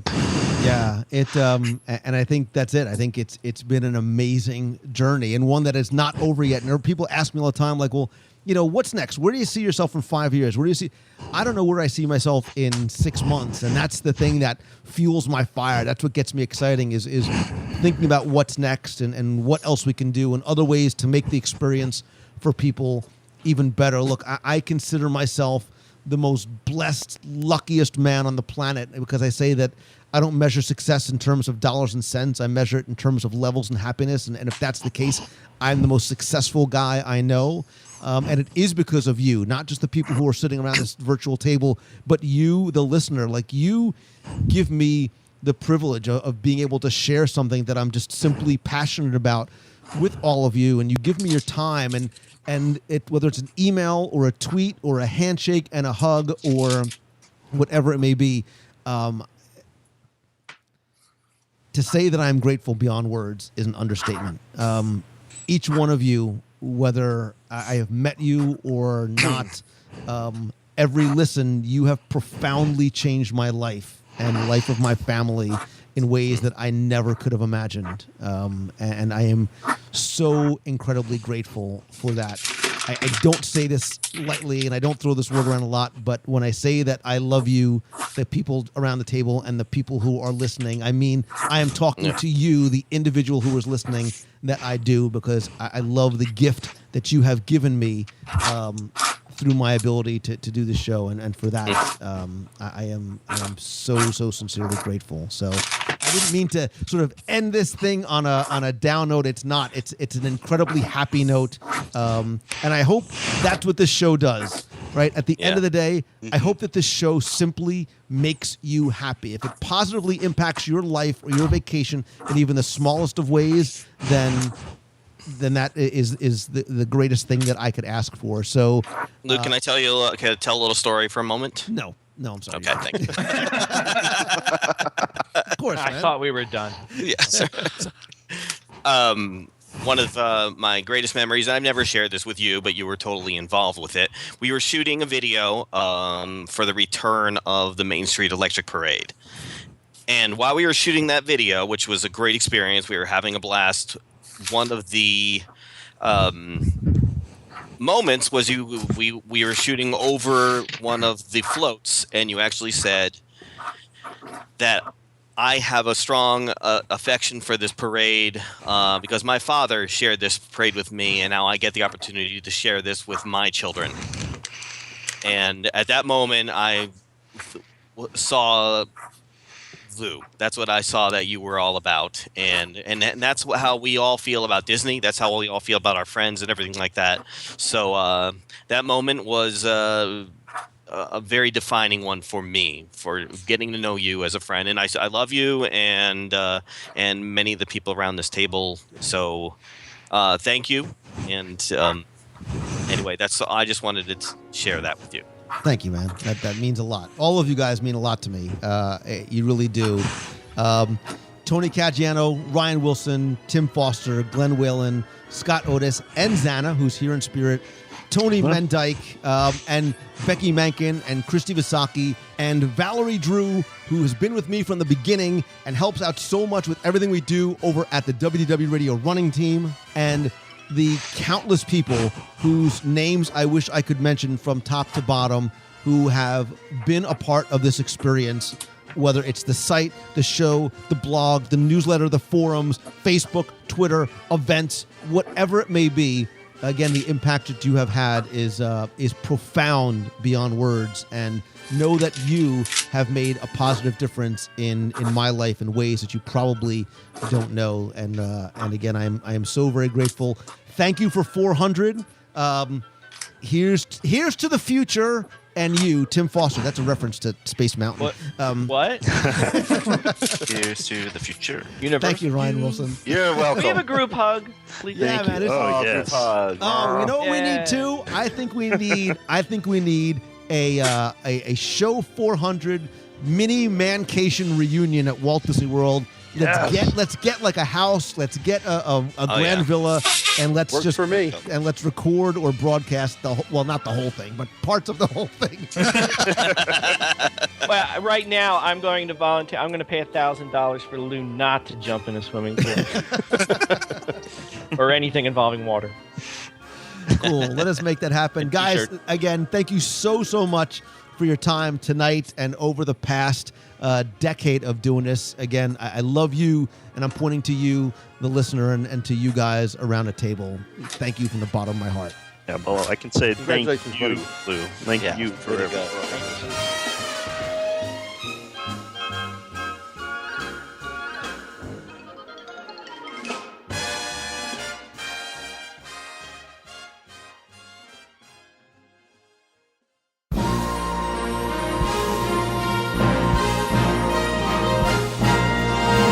It's time for our Walt Disney World Trivia Question of the Week, where I invite you to test your knowledge of Walt Disney World history or see how well you pay attention to the details in what you see and possibly, like this week, in what you hear. If you think you get the answer right, you can then enter for a chance to win a Disney prize package. Before we get to this week's question, let's go back, review last week's, and select our winner. So last week, we were over at Disney's Art of Animation Resort doing a live restaurant review of the Landscape of Flavors. Really enjoyed the meal. Had a lot of fun recording the show as well. And your question was about the resort itself, because although it opened in 2012, that location was originally planned for a resort with a different name and a different theme. And your question was to tell me what was the original planned name of the buildings or the area where Art of Animation currently resides. Hundreds of you entered. Hundreds of you got this one correct because you knew that although Disney's Pop Century Resort opened in 2003 with the classic years sections of buildings, this area where Art of Animation sits was supposed to be known as the Legendary Years section. And those buildings would have represented the first 5 decades of the 20th century. The land was prepared, the buildings were constructed, but for a variety of reasons, they were never completed, which I think was probably a good thing, because as much as I can see kids saying, "Mom, I can't wait to go stay in the Cars or the Lion King section of Art of Animation," I can't see a kid going, "Oh, Mom, please, can we stay in the Tens section of the Legendary Years?" So everything worked out for the best. But I digress. And last week's winner, randomly selected from all the correct entries, who gets a copy of my new 102 Ways to Save Money for and at Walt Disney World book, all 6 of my virtual audio walking tours, and a mystery gift from my personal collection, which I've been purging lately up on eBay. Our winner last week is Nick Francis. So Nick, congratulations. Send me your address. I'll get your package out to you right away. If you played last week and didn't win, that's okay, because here's your next chance to enter in this week's Walt Disney World Trivia Challenge. So as I said during the introduction, sometimes I like to ask you questions not based on what you see or remember, but instead on what you hear. So tell me this week, where in the world have you heard, "All these people think I'm talking to them, but I'm really just talking to you"? You have until Sunday, March 29th at 11:59 p.m. to email your answer to contest@wdwradio.com. Again, you're playing for all the audio tours, a copy of the 102 Ways book, and a special mystery gift from my personal collection. So good luck and have fun.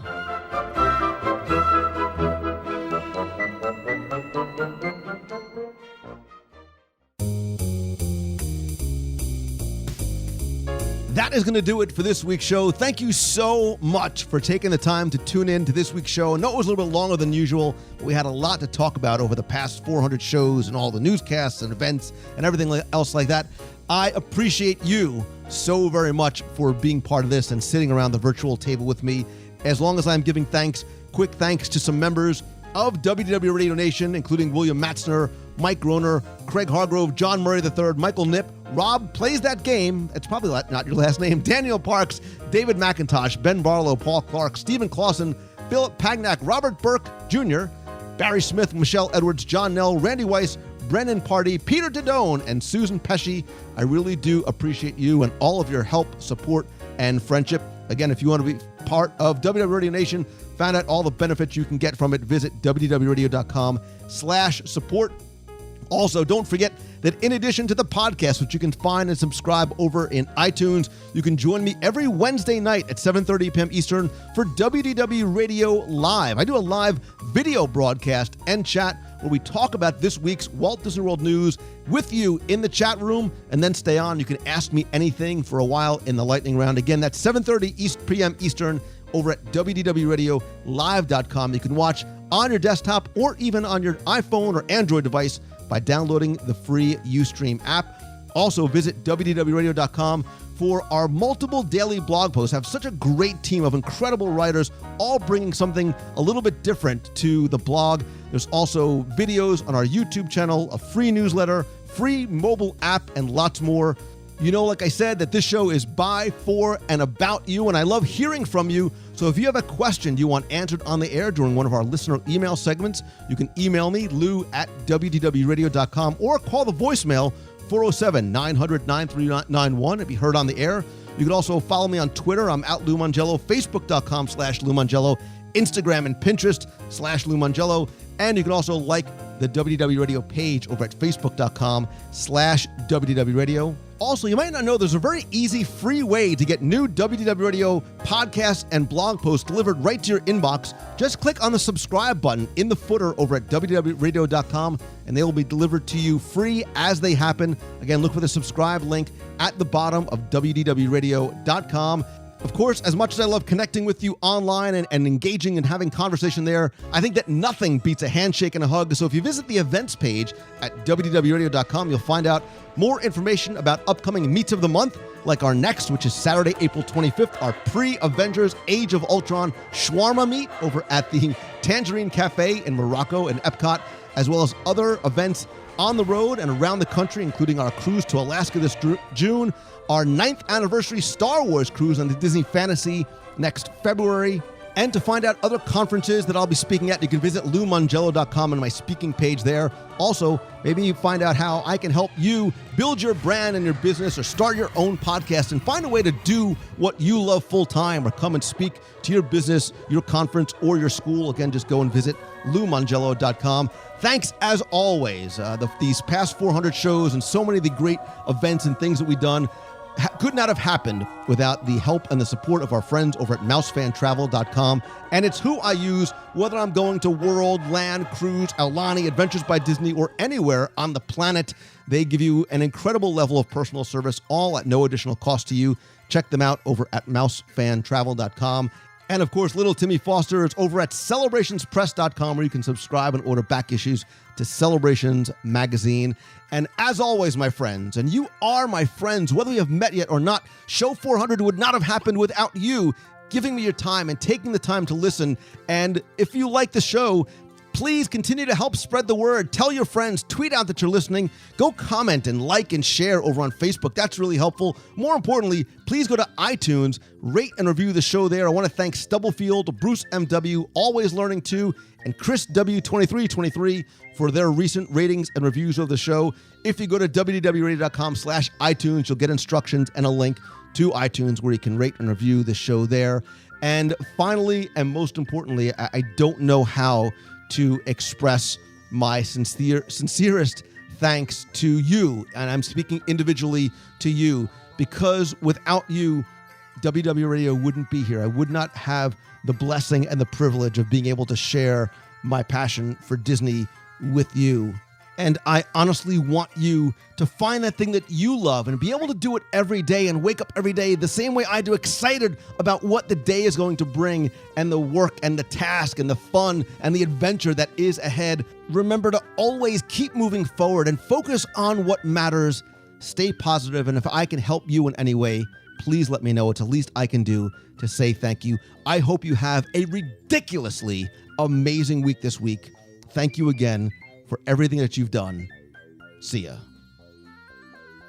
Hi Lou, it's Emma from the UK, also known as Pink Emma UK, in the box, on Instagram, on Twitter.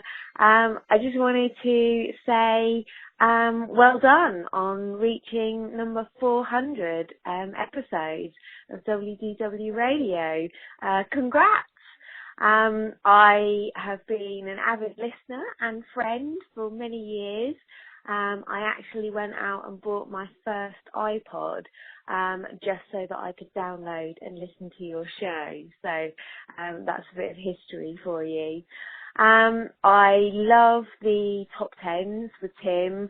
You guys crack me up every time. I love the banter between you two. And yeah, definitely don't ever stop the top 10 shows. And I've had the privilege of being on the show before a couple of times. And we did the live dining review of the Rose and Crown in Epcot.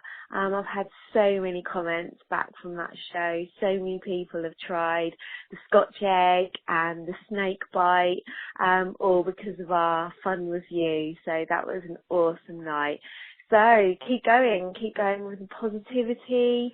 We just love how positive and how passionate you are about your work and Disney. So again, congratulations on the 400th show. Too many favourites to mention. Thank you for everything you do. And see you soon. God save the Queen, Lou. Bye. Hey, Lou, it's Tim Begonia from Mequon, Wisconsin. Just calling to say congratulations on 400 amazing episodes. Obviously, I've been a long-time listener, somewhere around 50 or 60. That was my first podcast that I listened to. And I know you want to know my favorite. It's very tough. I love all your top 10s, or shall I say top 28s. But probably my favorite was when my family surprised me for Father's Day, called into your show, and you played it on one of your episodes. So that was a lot of fun. Second to that, and a very close second, would be a very recent podcast where you actually had your entire family review Walt Disneyland in California, which was fantastic. So, congratulations again. We hope to hear another 400 episodes. Take care. See ya. Hi, Lou. It's Stephen Conti calling from Pembroke, Massachusetts, and calling to wish you congratulations on your 400th episode. It's been a great journey along the way, and I have enjoyed every moment of it. But wanted to pass along my favorite show of the past 400, and it actually goes back to show number 4, which was a marathon recap that you did with Mike Scopa. Back in January of 2007, my wife-to-be, Nicole, and I went down to Disney, and it happened to be marathon weekend. And we were down there planning our wedding for later on that year in October, and happened to see all the runners going through the parks. And we said, what in the world is this? And decided at some point we should try that. But at that point, by no means were we runners at all. But got back from our wedding planning trip and happened to find your podcast on the internet, listened to the marathon recap, and really got inspired to try it once you mentioned that you were going to try it. And since then, we ran our first half marathon at Disney in 2009. I have personally since run 6 half marathons, 4 in Walt Disney World, 2 in Boston, and then this past January, I ran my first full marathon, and that took place in Disney on January 11th, 2015. And beyond that, I've really gotten into health and fitness because of all the running. I've adopted a plant-based diet or plant-based lifestyle for myself. And at the age of 38, I'm in by far the best shape of my life, both physically and mentally. And, you always mention that Run Disney turns Disney fans into runners, and that is 100% true in my case, but even more so, combination of being inspired by you, the running, the plant-based lifestyle, and other things. I really feel like it's made my life just that much more whole and that much more enjoyable. So wanted to thank you for that inspiration way back when in 2007. Keep up the good work.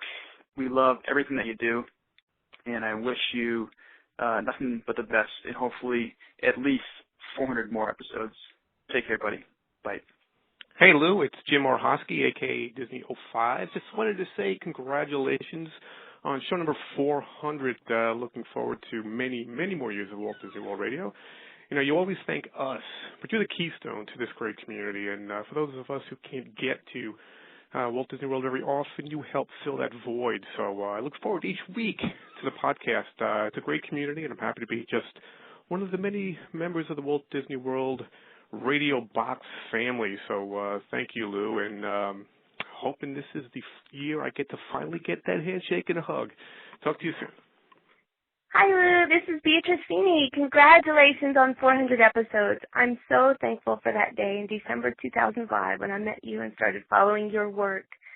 Your passion for Disney and your ability to share special interviews, top 10s with Tim Foster, Jim Corcus episodes, cruises, meets of the month, and all these fantastic experiences that many of us never would have experienced without doing it through your show. So, but most of all, I actually just love the fact that your love for Disney has brought together so many wonderful friends, I dare say family, into my life. So thank you for creating this connection. I want to send out love to our WDW radio running team and all my box family as we all celebrate your 400 episodes with you. And we wish you many, many more. Keep up the good work. Hey, Lou, this is Dean Quarrel from Wilmington, North Carolina calling. Congratulations on 400 episodes. Been listening to you since Mouth Tunes was on the air. I just celebrated my 10th anniversary down at the World, and we went to Le Cellier for our anniversary dinner. If it had not been for you, I probably would have never gone. But listening to your podcast, I actually got a chance to enjoy one of the finest steaks I've ever had in my life. Thank you, Lou. Congratulations on episode 400. Have a good day. Hey, Lou, it's Chris Vanis calling. I just wanted to call to congratulate you on your upcoming episode number 400. I've been listening since probably about 2009, as I did not really have access to a computer before that. But anyway, I just enjoy your shows every week when I am able to listen to the recorded shows after the fact. But anyway, again, congratulations on episode 400. What an unbelievable accomplishment. Hope to see you when I'm down there in August. Take care and best wishes. Thanks. Bye. Hello, Liz. This is Keith Chandler. My favorite memory is of your 24-hour live show. It was just fun. I was amazed how riveted I was just to watch somebody for 24 hours. And I didn't spend the whole full thing, but I got a lot of it. Yeah, it was a lot of fun. And I know Disney has taken your idea from then, so it must have been a good idea. Somebody must have seen it in Disney. So that's definitely my favorite memory. Thank you for all the good hours of entertainment and all the information, because it's definitely helped my Disney trips, because I got into Disney shortly after you started your podcast, and I found I found your podcast, and I went and and they've really helped me out on my trips since then on. Thank you very much. Bye. Hey Lou, it's Corey. Corey P. Hall from the Bucks, for all my Bucks people out there. I just got back from a great short trip, but for spring break. It was pretty fun. I had a great time. I was able to actually go to Walt Disney World for the first time after hearing the podcast. And it was like looking at it with a whole new set of eyes. I really enjoyed myself. I tried a lot of food, a lot of delicious food. And all on top of it, I got to meet you, Lou, and so did my girlfriend, Margaret. We both enjoyed that. And you were like soft serve ice cream on top of the cronut from the refreshment board in Epcot. It was so delicious. And no, sorry. I was talking about meeting you, not the cronut. It was great meeting you, and I hope to see you at a Meet of the Month soon, along with all my fellow box people out there. Happy 400th episode. I'm great to be a part of this, and I hope to be a part for another 400, another 800, another 1200, another 20 years. So everybody have a great day. Thanks.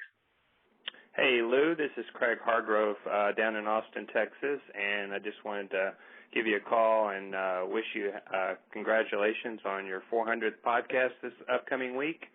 And just thanks for all you do every week for all your listeners and bringing us closer to the magic. And look forward to the next 100 episodes and the ride you've got in store for us. Thanks, buddy, and we'll talk to you soon. Hi, Lou. It's Jill Long calling from Belfast in Northern Ireland. Just wanted to call and wish you good luck with episode 400. We've been fans since the Mouse Tunes days. And the favourite memory that we have is when you decided that you were going to do the half marathon. You've been an inspiration to us. We've since decided that we would do the half marathons too, and we've become part of the WDW running team. And it's fantastic to see all the good work that Make-A-Wish and the Dream Team do. So thank you, and keep up the good work. Bye. Hey, Lou. It's Lindsay from Sevierville, Tennessee. I just wanted to call and say happy 400. I'm coming up on my own anniversary. I've been listening to your show for about a year now. And not only am I caught up on current shows, I've also started going back to listening to the old shows. And I just finished show number 80, which is your interview with Richard Sherman. And I must have cried 6 times listening to it. What an incredible opportunity, an incredible man. And I'm loving the Epcot retrospective, especially the Kitchen Cabaret episode, which was my favorite extinct attraction. And I just wanted you to know that I'm loving the show, love what you're doing, and love the inspiration that you give to all of us. See you real soon. Hey Lou, this is Lauren and Mike Gaggioli calling to congratulate you on your 400th episode. I think our favorite episode was the recent one you did with the Run Disney team, because we are so excited to be running our first event with you guys, with the WDW running team in October. So we cannot wait, and we are just so grateful for the opportunity, and we cannot wait to raise money with you guys. So congratulations. We're again very grateful for the opportunity to get to know you and your family, and we cannot wait to raise money for Make-A-Wish, because what you and Deanna are doing is so beautiful, and what you bring to the world is amazing. So thanks so much for everything you do, and here's to 400 more. You've got a friend in me.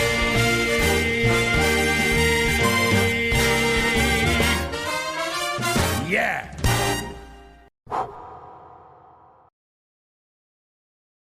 There's a great, big, beautiful tomorrow, just a dream away. Well, it sounds pretty good. In fact, that's just the right spirit.